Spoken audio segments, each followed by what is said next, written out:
अपने गद्दी से मतलब है देश भाड़ में जाए, जनता भाड़ में जाए, जनता कोई नुकसान हो जाए, देश के अंदर आग लग जाए, कोई मतलब नहीं है। लेकिन सारे उम्मीदवारों ने पानी फेर दिया।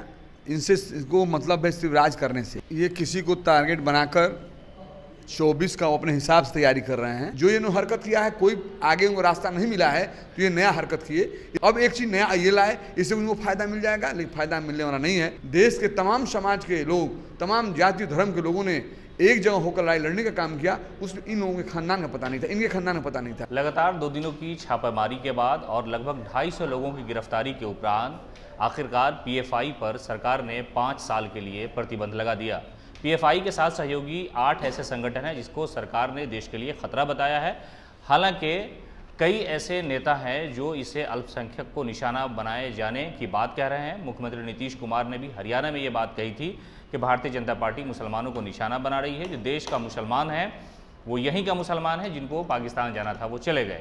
आज जो पीएफआई पर प्रतिबंध लगा है उस पर बात करने के लिए नीतीश कैबिनेट में अल्पसंख्यक कल्याण मंत्री जमा खान हमारे साथ हैं। जमा साहब, ये क्या हो रहा है? सरकार की जो कार्रवाई उसको कैसे देखते हैं आप? ये किसी को टारगेट बनाकर 24 का वो अपने हिसाब से तैयारी कर रहे हैं। मैं कहना चाहूँगा कि यहाँ की जनता, देश की जनता समझ चुकी है। इनके साथ लोग जुड़े थे, बड़े विश्वास के साथ लोग जुड़े थे। देश की जनता ने बड़ा उम्मीद रखा था, लेकिन सारे उम्मीदवारों ने पानी फेर दिया। इनसे इसको मतलब है सिर्फ राज करने से। अपने गद्दी से मतलब है देश भाड़ में जाए, जनता भाड़ में जाए, जनता कोई नुकसान हो जाए, देश के अंदर आग लग जाए, कोई मतलब नहीं है। ये सब हरकतें ये करते रहे हैं पहले भी, और आज भी कर रहे हैं, और कल भी वो करेंगे। इससे तमाम देश के मैं लोगों को कहना चाहूँगा कि सब तैयार रहे, धैर्य रखे और 24 में संवैधानिक दायरा में जवाब दे। क्या लगता है पीएफआई पर जो पाबंदी लगी है 5 साल की, वो सरकार ने टारगेट किया है या इंक्वायरी से पहले? ये टारगेट किसी एक को टारगेट करके इन्होंने ऐसे पहले भी किया था, कुछ उनको मज़ा मिला भी। ये टारगेट बनाए हैं, टारगेट बनाकर मुझे फ़ायदा होगा।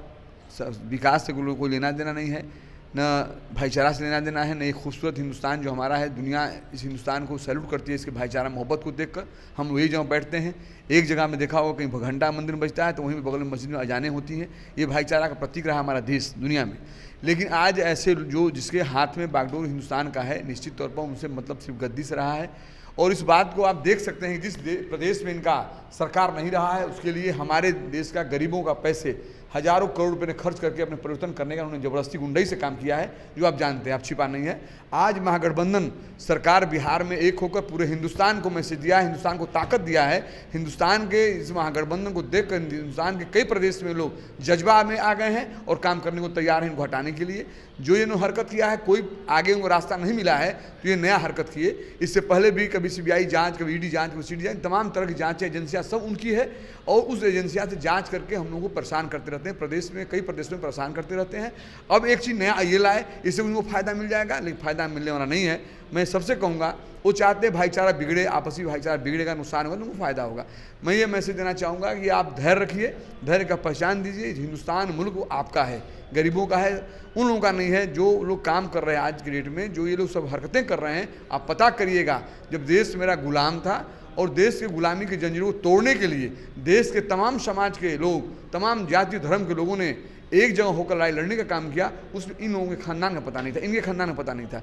लेकिन इसी पार्टी में अच्छे भी लोग हैं, जिसका नाम मैं लेना चाहूँगा अटल बिहारी वाजपेयी जी स्वर्गीय, जिनको पूरे दुनिया के लोगों ने सलाम किया। उनका भी कार्य को हमने देखा है, हम लोग छोटे थे, बच्चे थे, कार्य को देखा, सबको लेकर चलने की बात की। अभी भी इस पार्टी में अच्छे लोग हैं जो चुपचाप देख रहे हैं और रो रहे हैं, अंदर से तड़प रहे हैं कि देश में क्या हो रहा है।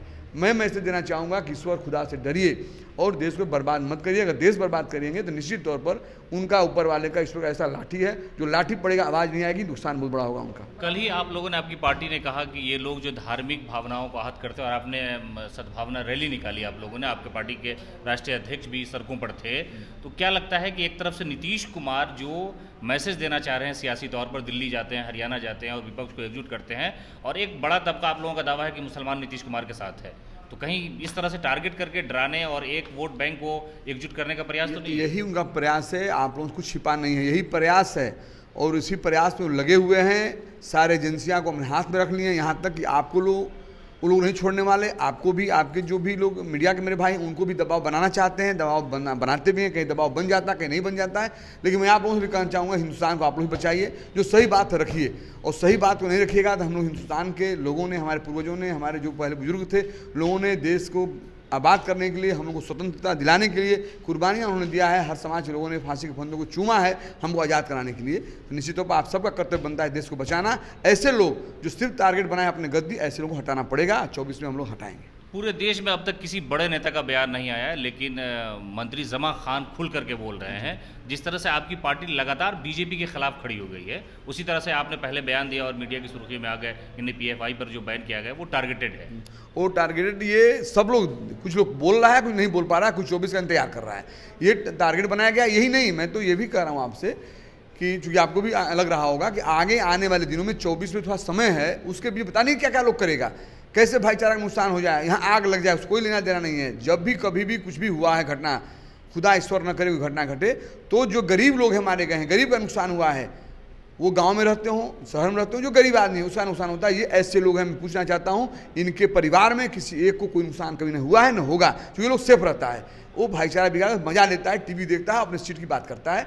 मैं दोबारा कहना चाहूँगा दुनिया के लोगों आवाम को, आप लोग सब लोग होशियार रहिए, 24 का इंतजार करिए और वोट के से जो संविधान में तौर तरीका मिला है, जो बाबा साहब डॉक्टर बी आर अम्बेडकर ने दिया, उस तौर तरीका से हमको जवाब देना है और जवाब देकर इनको हटाना है। आप लोग ये कह रहे हैं कि अमित शाह सीमांचल में आए थे और नीतीश कुमार का जो सुशासन उसके डर से वो नफरत वाली बात नहीं बोल सके, लेकिन आज कार्रवाई पीएफआई पर बिहार में नहीं चलने वाला, वो समझ चुके हैं। महागठबंधन जो परिवार बना है, देश को बचाने के लिए बना है, ये वो समझ चुके हैं, यहाँ नहीं चलने वाला है। अब बाहर भी नहीं चलेगा। ये ऐसी हरकतें अब शुरू कर रहे हैं, तमाम एजेंसियों को भेजकर बहुत जगह छापा मरवाए, उससे थक गए हैं। अब ये करेंगे, आगे और भी कुछ कर सकते हैं, आगे मतलब कुछ भी कर सकते हैं। हिंदुस्तान में बर्बाद हो जाए उसको लेना देना नहीं है। इस अपने गद्दी के लिए कुछ भी करने को तैयार हैं वो, हम लोग उसको सेफ्टी के लिए हम लोग तैयार हैं, अपने देश को बचाने के लिए। तो आपने सुना, ये थे अल्पसंख्यक कल्याण मंत्री जमा खान, जिन्होंने साफ तौर पर कहा कि भारतीय जनता पार्टी का अपना एक सियासी मिशन है कि ऐसे लोगों को निशाना बनाया जाता है, और उसी निशाना की कड़ी में पीएफआई पर जो पाबंदी लगी है वो ये है, हम लोगों को जागरूक कर रहे हैं, हमारी पार्टी, हमारे नेता ये लोगों को बता रहे हैं कि जो धार्मिक भावनाएं भड़काने की कोशिश की जा रही है उससे होशियार रहे, और 2024 में मोदी और उनकी टीम को नीतीश कुमार और उनकी पार्टी ज़रूर जवाब देगी। फिलहाल इस खबर में इतना ही। नमस्कार।